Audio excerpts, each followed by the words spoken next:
Namo Vishnupadaya Krishna Prasthaya Bhutale Srimati Bhaktivedanta Swaminiti Namine Namaste Sarasvati Devin Gauravani Pracharine Nirvishesha Shunyavaji Paschacha Deshatarine Bhaja Sri Krishna Chaitanya Prabhu Nityananda Sri Advaita Gadadara Sri Vasa de Gaura Bhakta Vrindam Hare Krishna, Krishna Krishna, Hare Hare, Hare Rama, Rama Rama, Hare Hare. Om Namo Bhagavate Vasudevaya. Om Namo Bhagavate Vasudevaya. Haribol, que seja todo mundo bem-vindo a mais... Essa vai ser a 7ª aula que estamos fazendo sobre esse capítulo 29 do canto 3 do Srimad Bhagavatam, intitulado A Explicação sobre o Serviço Devocional, que Kapila Deva dá à sua mãe, Devahuti. Então, que o Senhor Vishnu, nesse momento, nos inspire e revista o nosso coração com amor e sabedoria para falarmos palavras inspiradoras e de conhecimento nesse exato momento. Estamos então agora no verso 14. Então Kapila Deva diz: como já expliquei, alcançando a plataforma mais elevada de serviço devocional, pode-se superar a influência dos 3 modos da natureza material e situar-se na fase transcendental como o Senhor está situado. Temos que entender isso, desse verso do Senhor, O Senhor Vishnu, o Senhor Krishna, ele está situado no modo transcendental. Por isso que não podemos, alcançar a plataforma mais elevada de serviço devocional, onde entramos em contato com o Senhor Supremo, se ainda estivermos sob a influência dos 3 modos da natureza material, que são forças que nos prendem a essa energia material. São forças guiadas pelo chamado falso ego. Temos que nos estabelecer no nosso eu real, e aí através do serviço devocional, onde cantamos sobre Krishna, ouvimos sobre Krishna, fazemos amizade, servimos, adoramos, enfim, todas as atividades já sabidas, e o espírito nessa avidez de realmente entrar em contato com Deus, através da prática espiritual chamada serviço devocional, ele se purifica e aí supera a influência desses modos da natureza material, que são os agentes que nos mantêm escravos dessa natureza material. Certo? Então, nesse verso aqui está sendo explicado, que nós superamos a ilusão quando alcançamos a plataforma da realidade, chamada a fase transcendental, onde Deus está situado. Que essa fase é chamado o modo da bondade pura, 4º modo, Turiya. Ali está a presença de Vishnu, face a face, onde você consegue realmente interagir conscientemente na sua vida quando atingimos esse ponto, fase transcendental. Então, Prabhupada diz que Sripada Shankaracharya é o líder da escola de filósofos impersonalistas. Essa filosofia que diz que Deus, ele não é uma pessoa, ele é um brilho, uma luz, e aí a ideia dessa escola é que vamos nos fundir, tipo uma unidade energética com Deus, e você é Deus, Nesse sentido, né, que não há uma diferença igual na filosofia Vaishnava, onde há sempre essa diferença e igualdade inconcebível. Então, Shankaracharya, que inclusive é uma encarnação do Senhor Shiva, ele admite no início de seus comentários, apesar de ser líder da escola filosófica impersonalista, sobre o Bhagavad Gita, e ele diz que Narayana, a suprema personalidade de Deus, está além dessa criação material.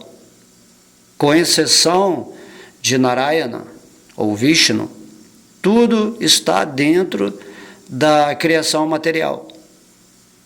Próprio Shankaracharya, né, o líder do impersonalista, ele está afirmando em relação ao Bhagavad Gita. Também se confirma na literatura védica que antes da criação havia unicamente Narayana. Está confirmando na literatura védica aquilo que Shankaracharya disse, que nem o Senhor Brahma, o primeiro ser vivo criado, que antes da criação, né, nem o Senhor Brahma, nem o Senhor Shiva existiam. Somente Narayana, ou a suprema personalidade de Deus, Vishnu ou Krishna, está sempre nessa posição transcendental, além da influência da criação material. É isso que está sendo confirmado, né? Apenas Deus existia antes da existência, né, manifesta em si nas várias dimensões. Depois que Garbhodakashayi Vishnu deita-se nas águas, né, do mundo, do oceano causal, ele manifesta todos os seres através do Senhor Brahma. O próprio Shankaracharya está confirmando isso, né? Que antes de tudo, ser, né, só havia um ser supremo, Narayana. Certo? Então, dentro desse verso, podemos ver que as qualidades materiais de bondade, paixão e ignorância não podem afetar a posição da suprema personalidade de Deus, porque essas qualidades vêm, né, de Maya, da ilusão, e a ilusão é controlada por Deus, já que toda a Maya está sob o controle de Deus. Naturalmente, ela não pode enganar a Deus. Maya é uma energia divina que está atuando com um determinado propósito para que dentro dessa ilusão possamos despertar, né, nessa escola terra e voltar para a morada do Supremo. Tão logo atinjamos o nosso ponto transcendental de ser, através do serviço devocional, onde purificamos a nossa existência, entramos em contato com Deus. E aí nos tornamos, né, devotos puros, superando assim a lição, né, da ilusão nesse mundo material. Então, porque as qualidades materiais não afetam a posição de Deus, Deus é chamado de Nirguna. Nirguna, livre de todas as manchas de qualidades materiais. E o mesmo fato é confirmado aqui nesse verso pelo senhor Kapila, que está instruindo, né, a sua mãe sobre o serviço devocional, que está dizendo, né, aquele que está situado em serviço devocional puro está situado transcendentalmente, assim como o Senhor. Assim como o Senhor não é afetado pela influência dos modos materiais, da mesma forma, seus devotos puros também não o são. Essa é a maneira de se libertar de Maya, da Matrix, né? Você só pode sair da influência material se você atingir a sua pureza de ser, o que o classifica como um devoto puro. E o processo, né, o meio para sair dessa ilusão é praticar o serviço devocional puro, imotivado, sem interesses, né? Interesses significam forças influenciadas pelos modos da natureza material. Essa é a solução. Você tem que se render a Deus espontaneamente, por amor, entendendo que Krishna é Deus.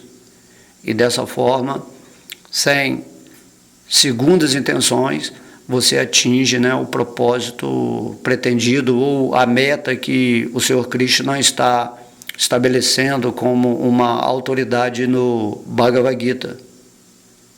Só um devoto puro que já está vivendo, né, em consciência de Krishna, na posição transcendental, não é afetado pelos encantos da bruxa maia, né, pela influência dos modos materiais.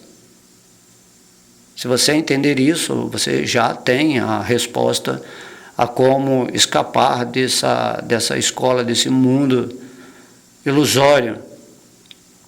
E então, quem não é afetado pelos 3 modos da natureza material é chamado, né, uma alma liberada, uma alma iluminada, ou nos termos védicos é chamado de Brahma Bhuta. O Bhagavad Gita diz Brahma Bhuta Prasanatma, que é a fase de liberação.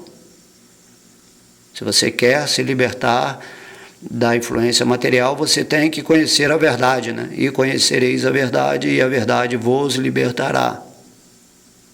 E a verdade é a suprema personalidade de Deus, e a verdade também é o que você é, né? Como se diz, Aham Brahmasmi, eu não sou este corpo.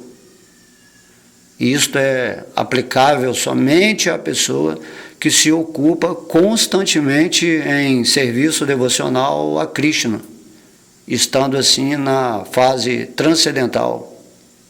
Uma pessoa que está em Krishna só pensa em Krishna porque os pensamentos dela já não se aplicam mais ao movimento das energias materiais.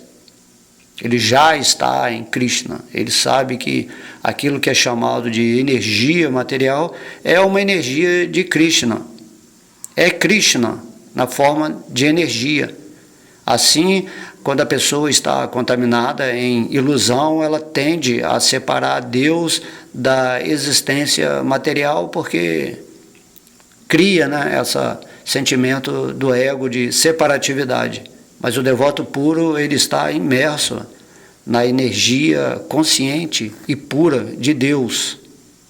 Por isso ele não é afetado, porque ele vê tudo como Krishna e ele usa toda a energia de Krishna para satisfazer a Krishna. Assim, o devoto puro está ocupado constantemente em serviço devocional, e esse é o sintoma verificável, onde você consegue discriminar ou determinar quem é uma alma que está vivendo realmente na consciência de Krishna, em pureza. Certo? Agora, a escola, né, impersonalista, ele tem, né, essa falsa concepção, ou seja, essa afirmativa de que se pode adorar qualquer forma imaginária do Senhor ou Brahmana e no fim fundir-se na refulgência Brahman. Dessa forma, né, a escola impersonalista diz que podemos adorar Krishna, porém entendendo que Krishna nada mais é do que uma manifestação do Brahman, dessa refulgência Brahman. Na escola Vaishnava, onde o próprio Krishna diz no Bhagavad Gita que ele é a fonte desse Brahman. Por isso há uma chamada, né, entre aspas, assim, uma briga filosófica, né? Então, isso aí, Prabhupada diz que é uma falsa concepção, né? Isso aí são palavras de um devoto puro. Na verdade, Srila Prabhupada, a missão dele era nos ensinar, né, esse ponto, né, filosófico em que Krishna é a suprema personalidade de Deus e ele veio para retirar da mente as falsas concepções das pessoas aqui no Ocidente, do impersonalismo e do niilismo, que considera Deus como um vazio, certo? Então temos que entender a missão de Srila Prabhupada, e se você é rendido, né, a Krishna, você entende, né, ou aceita as palavras de um devoto puro. Inclusive Prabhupada fala que fundir-se na refulgência brahmana do corpo do Senhor Supremo, Krishna, também é liberação, né? No verso passado nós vimos sobre ekatva, né, que é um tipo de liberação, mas que essa espécie de liberação não é assim, jamais aceita por nenhum devoto, porque significa, né, uma fusão com o Brahman. E o devoto, ele nunca pensa que é Deus, né, que ele não quer se perder, não quer perder essa qualidade de devoção em relação a Deus. Por isso ele acha que é uma condição infernal, né? Você perder o eu que se devota, que se relaciona diretamente com a pessoa absoluta. Certo? Mas devemos entender que a unidade qualitativa é imediatamente alcançada logo que alguém se situa em serviço devocional. Essa unidade, né, de ser com Deus, quando você está prestando serviço devocional a Krishna, a pessoa suprema, é alcançada imediatamente, né? Você entende que você é uma parte integrante de Krishna. Isso se chama unidade qualitativa. Você sabe que é igual a Krishna, porém Krishna é diferente de tudo, né? Então isso que se chama a unidade qualitativa do grau máximo, né? Já essa unidade qualitativa, de acordo com o ponto de vista personalista, significa que você se funde nessa energia e perde, né, o seu eu, né? Assim, é algo muito abstrato tentar dizer aqui por palavras, mas basicamente o devoto acha infernal você se fundir em Deus e perder essa qualidade da devoção eterna, amorosa a Deus.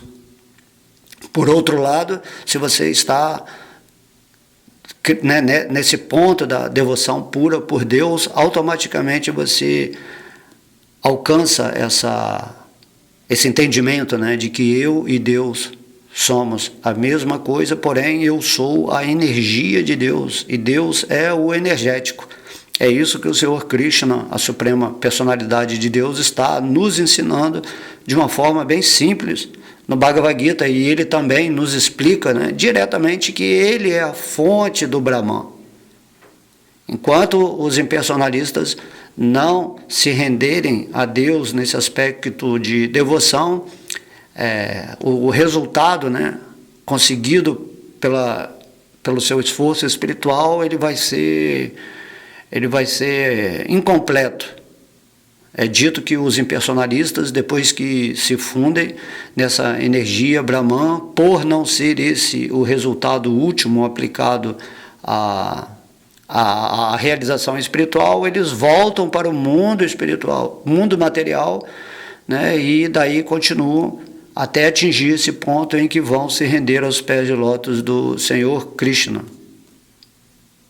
Certo?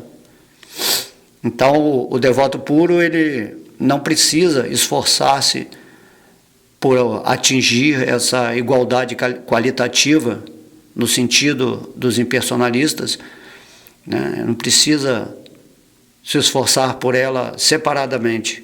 Se você está com a fonte, né, está vivendo em amor com a fonte do Brahman, automaticamente o Brahman está presente, né, com esse acréscimo da fonte para o devoto. Assim como se você quer se fundir nos raios do sol e esquece que a fonte dos raios do sol é o sol, isso é a teoria impersonalista. Ele quer se fundir nos raios do sol e deixar o sol de lado. Já o devoto, ele se rende ao sol e nessa rendição ele se situa automaticamente nessa unidade qualitativa dos raios do sol, sabendo, né, que ele e Deus, né, ele é uma parte integrante de Deus, ele é a emanação do sol, nessa analogia, né? Então, Prabhupada, né, nos diz que nesse verso, né, está se afirmando, né, claramente que basta prestar serviço devocional puro para tornar-se qualitativamente igual ao próprio Senhor. Essa é a igualdade, né? Quando você atingir a posição transcendental, que é a posição onde Deus está situado, assim, quando o raio do sol toca o sol, então há essa unidade qualitativa, né? Sem perda de identidade.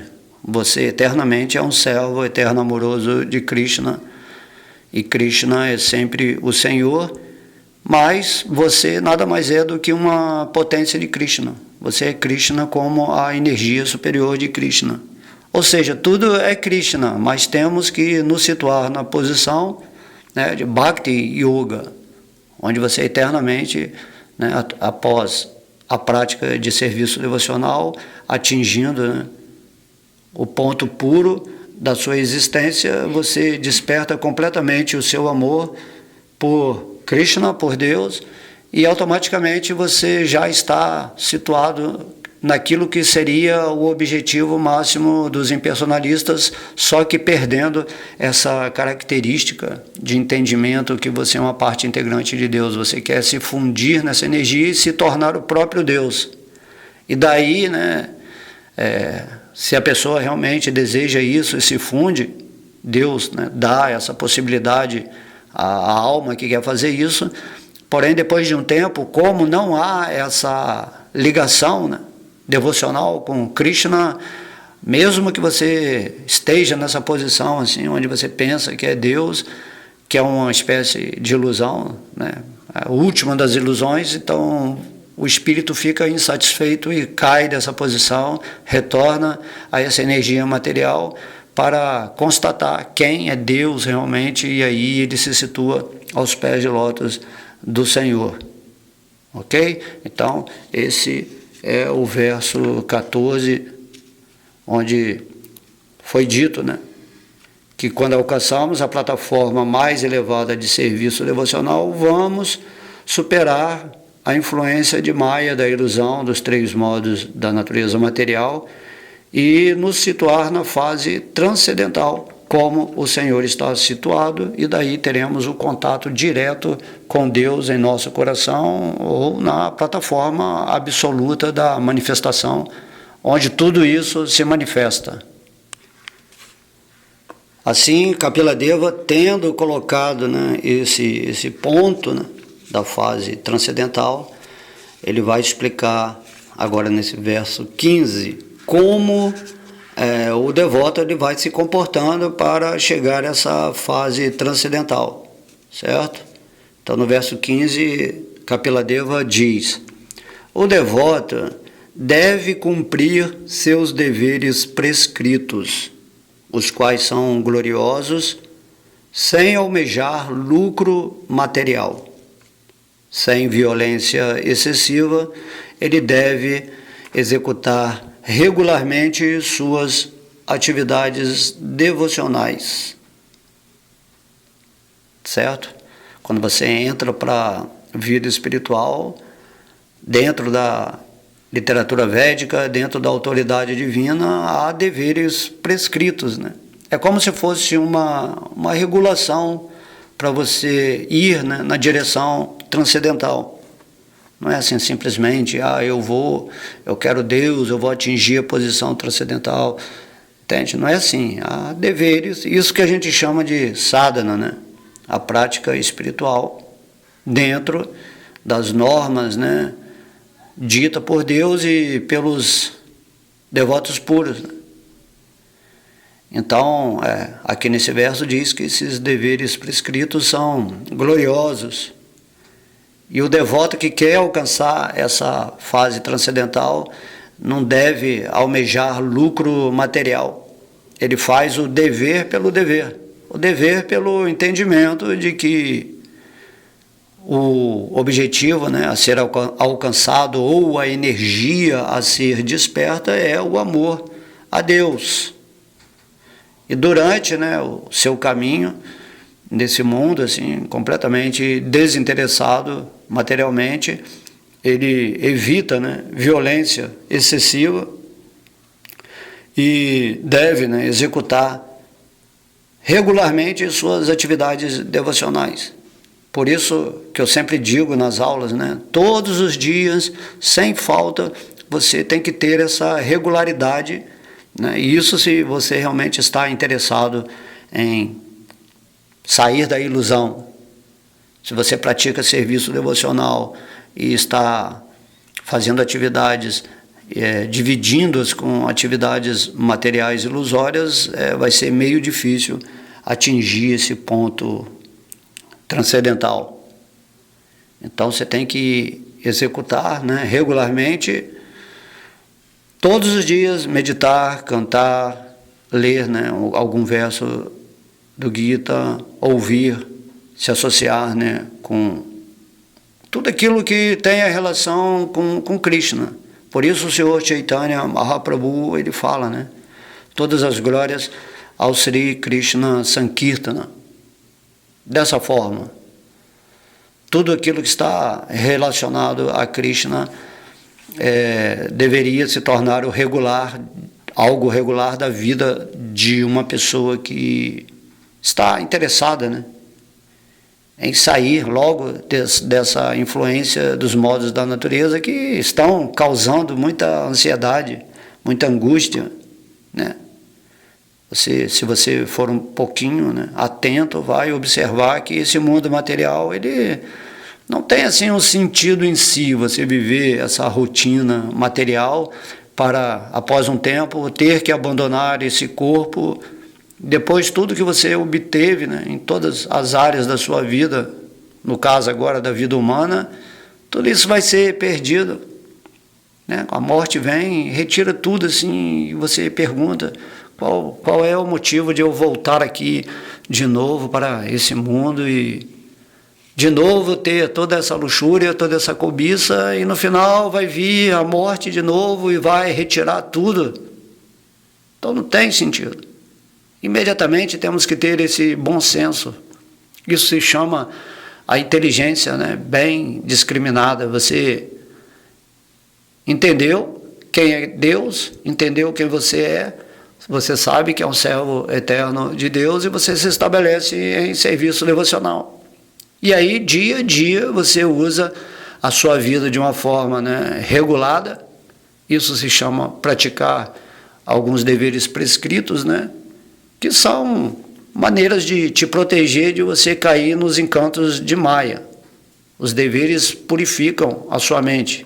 Por exemplo, há um dever, né, que Srila Prabhupada nos ensinou de cantar todos os dias o Mahamantra Hare Krishna. Então, se você tiver essa regulação de todos os dias cantar um determinado número de voltas, você está fazendo a prática que está sempre purificando a sua mente, porque você está lembrando de Deus. Também pode, né, ler o Bhagavad Gita e algumas regulações físicas também. Tudo é energia, né? Então, se você quer atingir o padrão de energia superior, pelo menos, né, se estabelecer no modo da bondade, temos que praticar essas atividades devocionais regularmente, conforme explica o Senhor Kapila Deva nesse verso. Então é preciso que executemos os nossos deveres prescritos segundo a nossa posição social. Esses deveres estão no Bhagavatam. Então, algumas pessoas são brahmanas, ou pessoas, né, intelectuais, sacerdotes, algumas pessoas são kshatriyas, guerreiros, né, têm uma natureza mais administrativa, mais militar, vamos dizer assim, protetora. Tem os vaixas, que são os comerciantes, pessoas que mexem, né, com a subsistência da sociedade.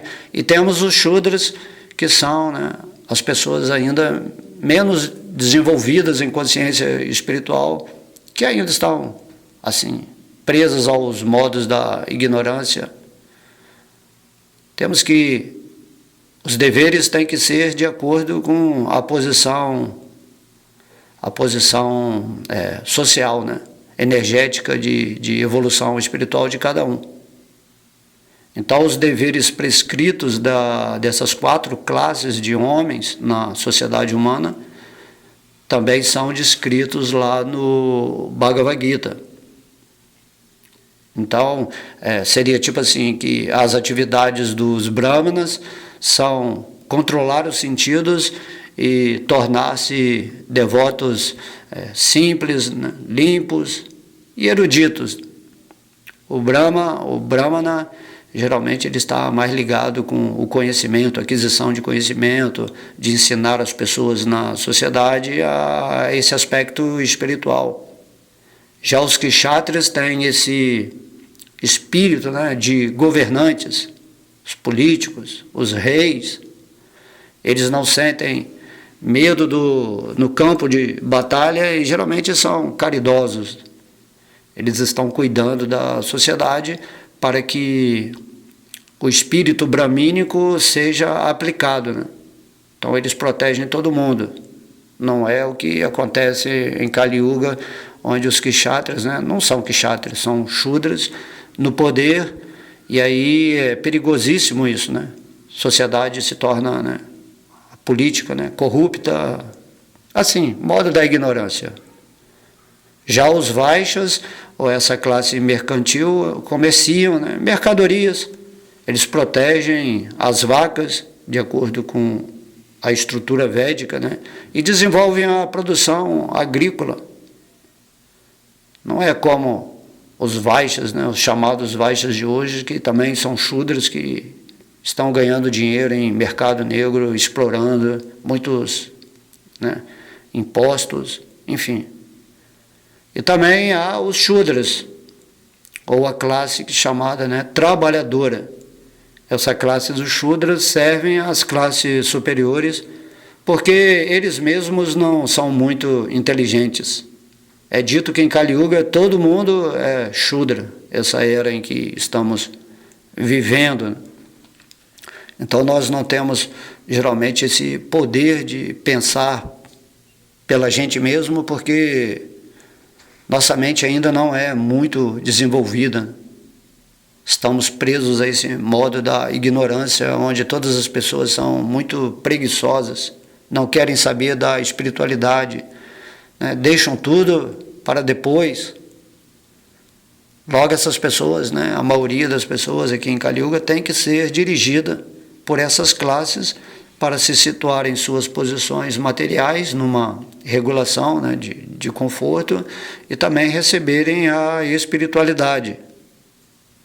Então, em cada posição, como se confirma no Bhagavad Gita, pode-se servir ao Senhor Supremo cumprindo o devido dever prescrito, certo? Então não é verdade que somente os brahmanas, porque são classificados como intelectuais, podem servir ao Senhor Supremo e os shudras não. Não é assim, né? Não devemos pensar em termos de melhor e pior, certo? Porque na plataforma espiritual, para Deus todo mundo é igual, mas cada um adora a Deus conforme o seu entendimento. Qualquer pessoa pode servir ao Senhor Supremo cumprindo os seus deveres prescritos sob a orientação de um mestre espiritual, né? Ou um representante da Suprema Personalidade de Deus. Ninguém deve pensar que seus deveres prescritos são inferiores, certo? Então o Brahmana ele vai servir ao Senhor Supremo utilizando a sua inteligência.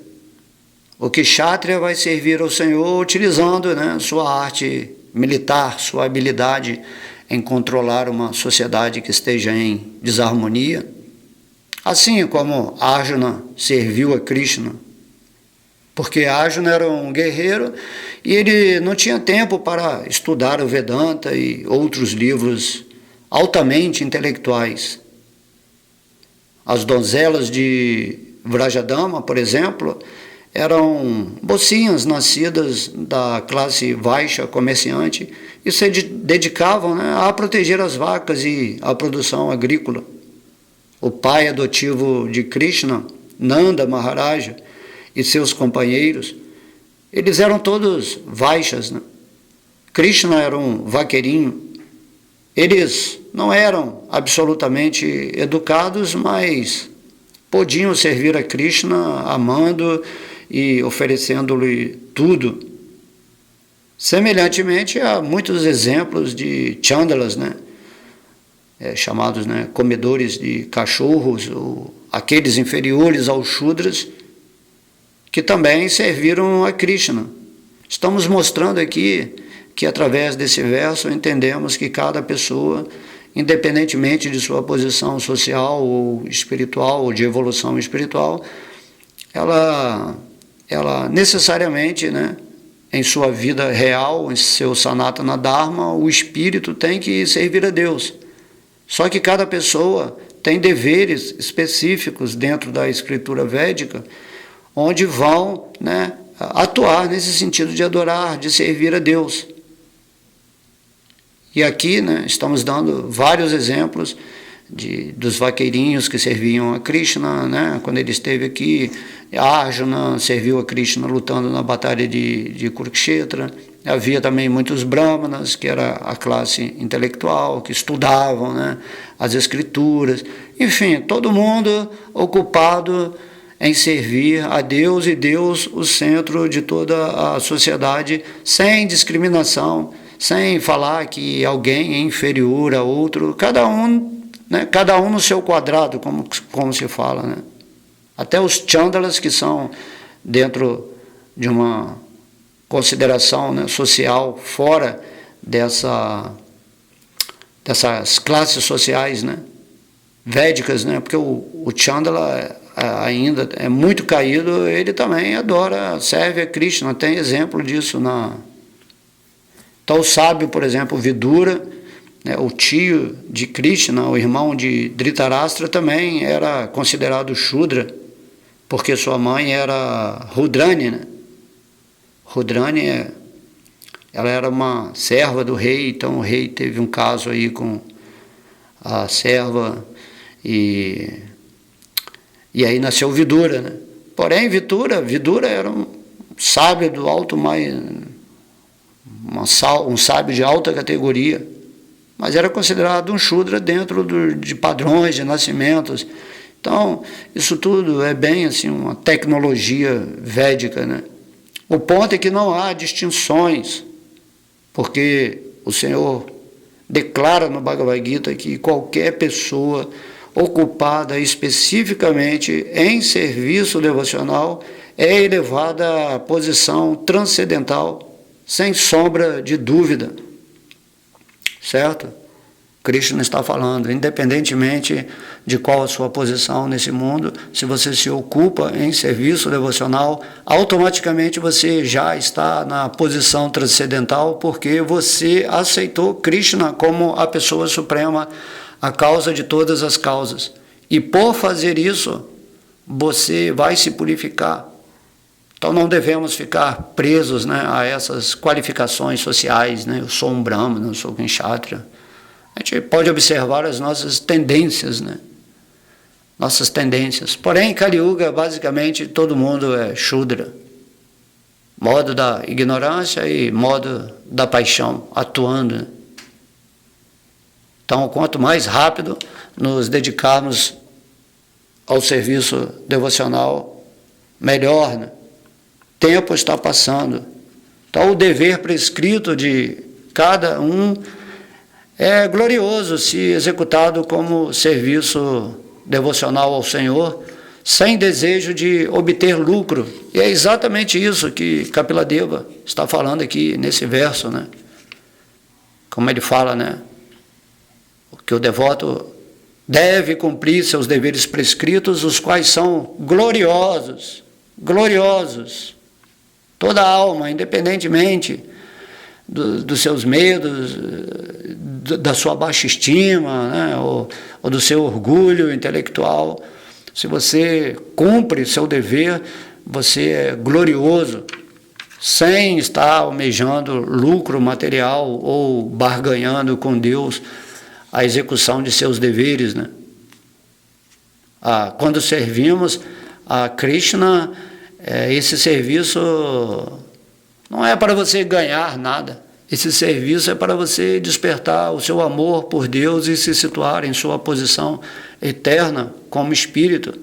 E assim, após abandonar esse corpo material, você obter o reino de Deus. Voltar para a morada de Krishna. É simples entender isso, né?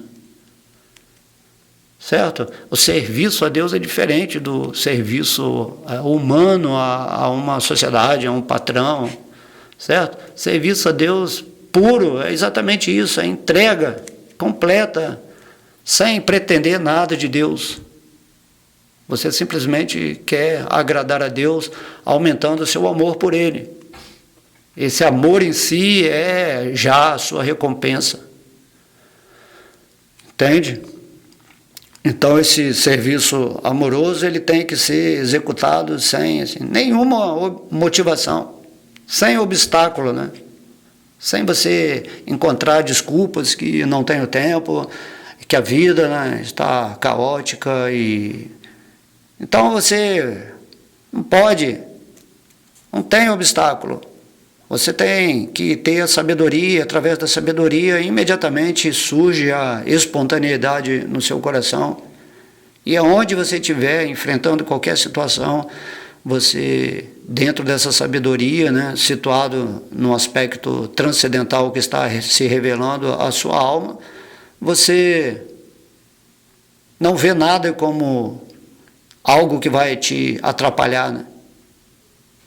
Você também não está fazendo nada com segundo interesse. Você simplesmente age espontaneamente. Eu sou uma parte integrante de Krishna, Krishna é Deus, e através do serviço devocional que eu devo praticar diariamente, de uma forma regular, devo seguir o meu dever, independentemente da minha posição social e espiritual, e atingir essa plataforma transcendental que vai me liberar completamente dessa ilusão, dessa maia, dessa rotina que eu tento estabelecer baseado em futuro, continuação do passado, que eu estou sendo um joguete nessa energia material e isso é terrível, está me trazendo sofrimento e misérias, vida após vida, e eu pretendo escapar daqui, né? Ouvindo essa sabedoria que Krishna tão amavelmente está me revelando. No caso aqui desse verso, né, Krishna está se manifestando como Kapiladeva. Então, Krishna é muito amável e temos de servi-lo da maneira que pudermos. Isto é considerado serviço devocional puro, quando você coloca toda a sua energia, né, com carinho, com amabilidade, pensando assim, tenho que servir a Deus. Krishna mesmo que você esteja sendo afetado pela ilusão, pelos modos da natureza, quando você faz, né, essa atitude, né, espontânea, com a motivação simplesmente amorosa, então Krishna vê isso como o serviço devocional puro. E aí esse serviço devocional puro vai se manifestar no seu coração. Então, aqui nesse verso também tem uma palavra, né, chamada, que ele fala, né, agir, né, com a mínima violência ou sacrifício de vidas. Porque é dito que, né, Prabhupada diz que mesmo que o devoto precise cometer alguma violência, ele não deverá cometê-la além do que for necessário. Aí as pessoas, né, geralmente perguntam, né, vocês, devotos, nos pedem para não comer carne, mas comem legumes. Vocês acham que isto não é violência? Quantas pessoas, né, se aproximam de nós e para encontrar, né, desculpa para comer carne, eles querem culpar os devotos por comer, né, algo do reino vegetal. Então, tem que diminuir a violência, né? Comer vegetais é diferente de comer animais, porém, né, a resposta é que comer legumes também é uma espécie de violência. E os vegetarianos também cometem violência contra outras entidades vivas, porque os legumes também têm vida. Mas aquelas pessoas que são não devotas, eles matam vacas, cabras e tantos outros animais para propósitos alimentares. E o devoto que é vegetariano também mata.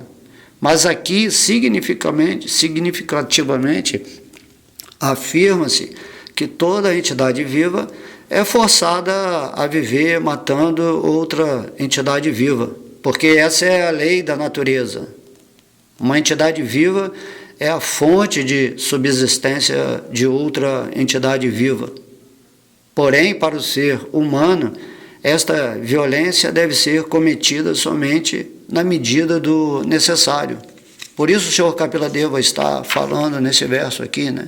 Sem violência excessiva, ele deve executar regularmente suas atividades devocionais, certo?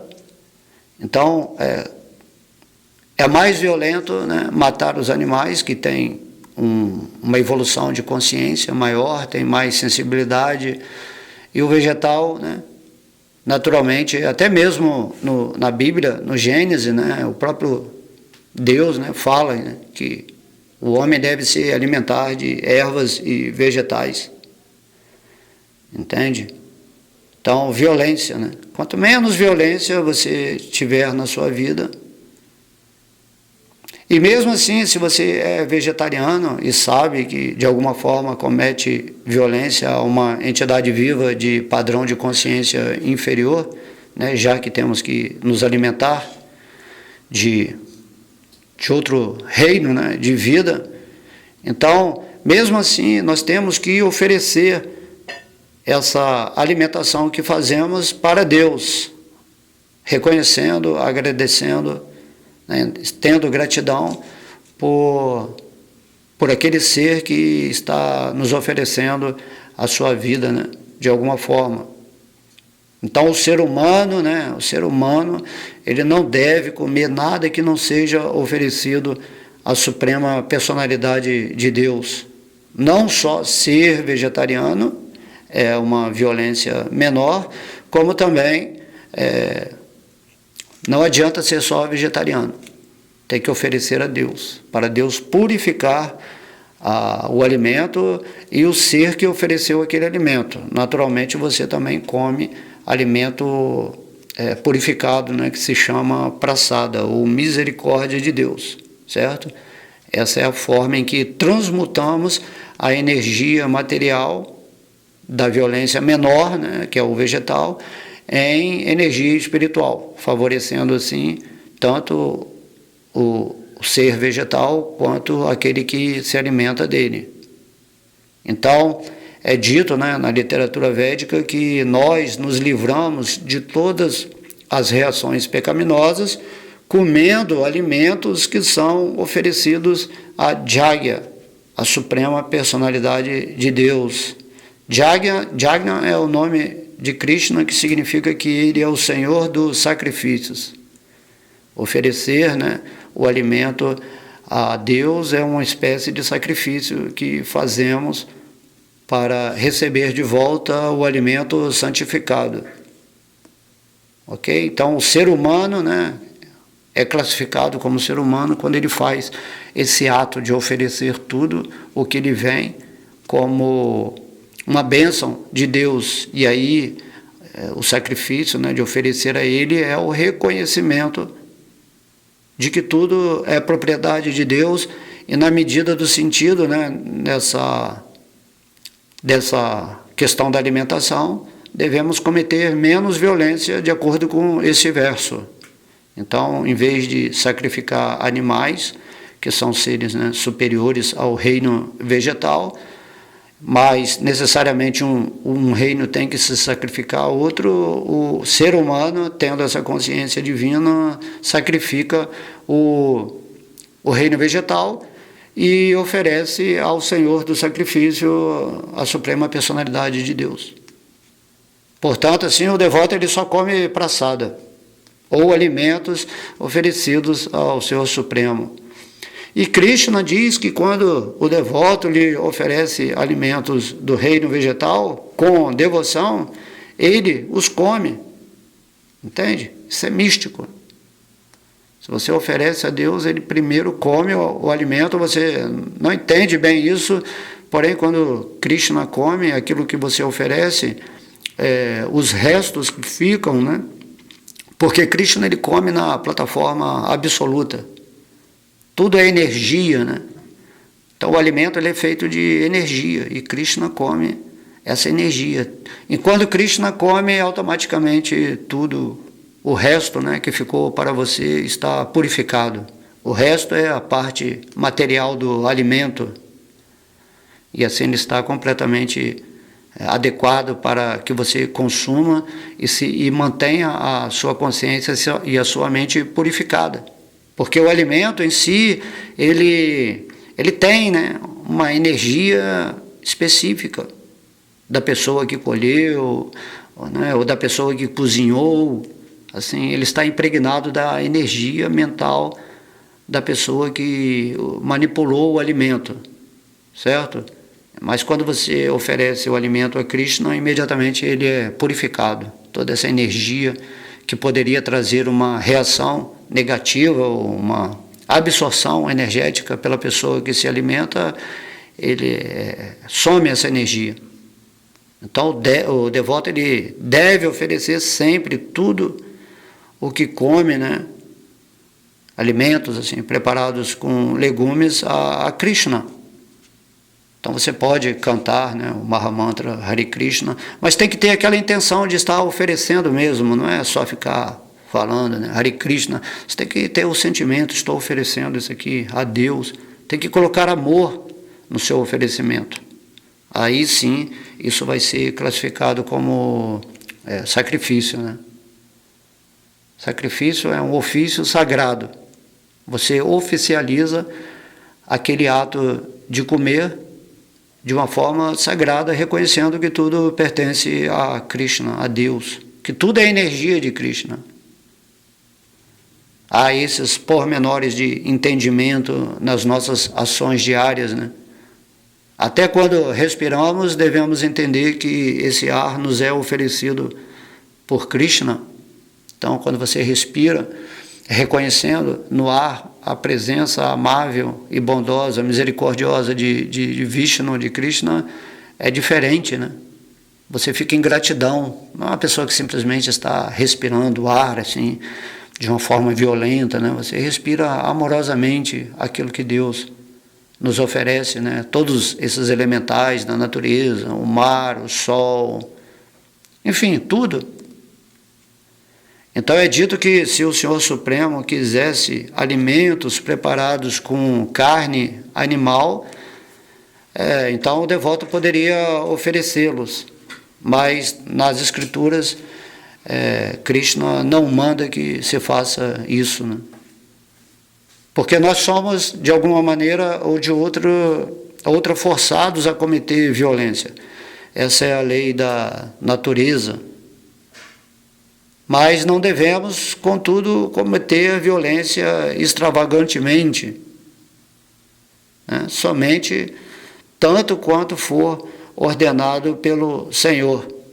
Assim como Arjuna, né, na batalha de Kurukshetra, ele ocupou-se na arte de matar, embora matar seja evidentemente violência, Arjuna matou o inimigo simplesmente por ordem de Krishna, certo? Então, a prática da violência tem que estar de acordo com o desejo de Deus em nosso coração, de acordo, né, com o que Krishna quer.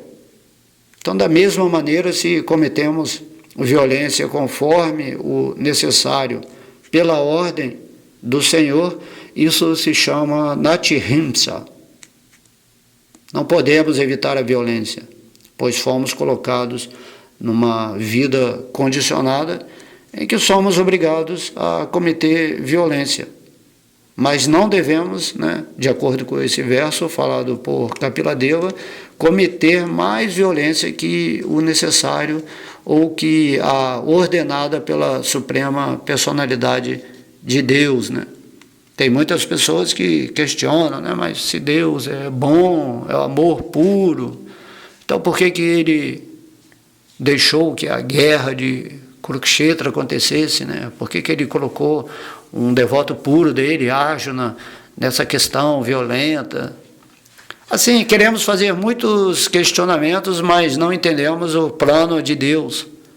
E na época, esses oponentes de Arjuna eram demônios assim, muito poderosos, que estavam atrapalhando a humanidade de evoluir. Então o próprio Deus, assim, presentemente veio e erradicou do planeta Terra esses elementos assim, não aceitáveis dentro de um padrão, né, social e espiritual adequado. Estavam atrapalhando, né? O planeta Terra estava indo para a degradação completa, eles impedindo, né, qualquer prática espiritual, os devotos de Krishna sofrendo. Assim Krishna veio, erradicou todo o sistema demoníaco do planeta Terra, né, como atualmente estamos vivendo nesse momento em Kali Yuga, né, aqui agora. Mas naquela época ele erradicou completamente e estabeleceu Yudhishthira, o irmão de Arjuna, no governo do mundo, e durante um bom tempo, né, as pessoas viveram em equilíbrio, em harmonia, ou seja, a verdadeira religião do Bhagavad Gita foi restituída à sociedade e todo mundo viveu em paz, né? Essa é a ideia, né? Uma sociedade tendo como centro em Deus, num princípio de fraternidade, dentro das divisões sociais e espirituais, né? Cada um no seu nível de evolução espiritual, confraternizando suas habilidades, seus talentos, e daí todo mundo viver, né, de boa, né? Todo mundo podendo coparticipar, co-criar com Deus a sua vida evolutiva nesse planeta, certo? É o que temos que fazer, né? Se você entende isso, imediatamente você se rende aos pés de lótus de Krishna. Não fica pensando, eu sou um Shudra, porque o Bhagavatam fala que todo mundo em Kali Yuga, então eu sou muito baixo. É mais difícil para entender Deus, há muitos obstáculos, eu sou muito apegado à energia material, eu sou muito luxurioso, eu sou muito ambicioso, eu sou muito violento, eu não quero parar a minha alimentação. Então Krishna está dando a indicação assim, aqui. Torne-se glorioso, seguindo, né, os deveres dados por Deus, né? Faça essas atividades devocionais regulares na sua vida com carinho, sem interesse de barganhar com Deus. Assim, Krishna, na forma de Vishnu em seu coração, ele está vendo, né, a sua real vontade, a sua avidez de realizar Deus no coração, de sair desse mundo material, porque essa compreensão em si já é o estágio superior, né? Você aceitar Deus como Krishna como Deus e se render a seus pés de lótus e seguir dia a dia com muita paciência, com muita determinação, independentemente de qualquer fator externo. Se você se coloca nessa posição fixa de sim, eu sou um servo eterno amoroso de Krishna, eu vou voltar para Krishna e não importa o que aconteça na minha vida material, o meu dever, né, de espírito é me ocupar em serviço devocional regularmente, praticando o mínimo de violência em relação, né, às pessoas que me cercam, né. Tem violência verbal, tem violência alimentar, violência psicológica, assim, tudo isso você vai diminuindo, né? Você não está em briga mais com o mundo. E aí você segue as diretrizes que Krishna vai manifestando na sua vida, né? Isso é muito especial, né? Você consegue ver, né, no decorrer da sua vida como que Deus está colocando certas situações, certas pessoas, como Ele está retirando certas pessoas e coisas da sua vida, o que Ele está acrescentando, e você está completamente fluindo na potência interna de Krishna quando está vivendo nessa espontaneidade, né, na doação do seu coração para Deus, que é o que Krishna nos pede no Bhagavad Gita. Ok? Então hoje lemos 2 versos, né, maravilhosos. Estamos aqui aprofundando essa explicação sobre o serviço devocional, que eu considero o tema mais importante, né, da vida espiritual. Você entender como você deve proceder de acordo com, aqui no caso, as instruções de Kapila Deva, e assim vamos associando, né, essas instruções com as instruções do Bhagavad Gita, com as palavras do Senhor Supremo. E isso vai nos dando, né, a capacidade sábia para tomar resoluções imediatamente, agora, né, não deixar para depois, certo? Vamos nos tornar Vaishnavas, acima das classes sociais. Vaishnava, né, por ele estar rendido a Krishna, né, Krishna já considera que ele está em serviço devocional puro. Mas para você se estabelecer nesse serviço devocional puro, o qual Krishna te considera dentro do coração, você segue os parâmetros, né, as regulações dadas pelos Vedas, e vai com fé, né? Fé, confiança, até que um dia você vai atingir esse ponto transcendental, e situado aí você se liberta da influência dos 3 modos da natureza material, e se capacita, né, ou se qualifica para que no momento da morte você possa voltar definitivamente ao reino de Deus, Vaikuntha Loka Dhamma, Krishna Loka, para participar diretamente dos passatempos transcendentais do Senhor Krishna. Ok? Espero que vocês tenham gostado. Amanhã continuamos, né, a parte 8. Ok? Om Namo Bhagavate Vasudevaya. Om Namo Bhagavate Vasudevaya. Haribol.